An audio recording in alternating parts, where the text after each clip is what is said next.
Sir, satisfied po ba kayo sa mga checking ni Mr. Pads? Yes. Po kami dito kasi chinik na rin namin papers pati po sa scanning. At chinik na po Pati natin lahat.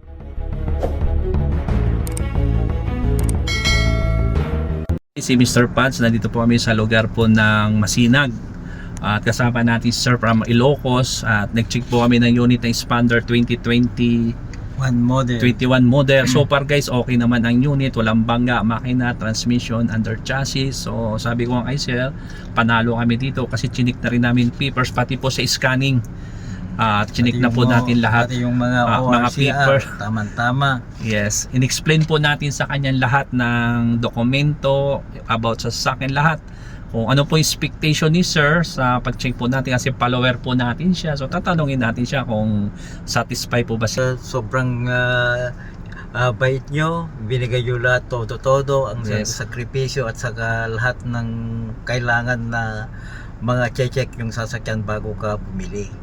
Salamat po, sir. Thank you rin Sir. So yan po si Sir at tuwan-tuwa din po. Tuwan-tuwa din po ako kasi pag nabibili po ang unit tuwan-tuwa po tayo at tulad kay Sir nag-spend pa siya na mahabang panahon sa location na kanya pong pinanggalingan.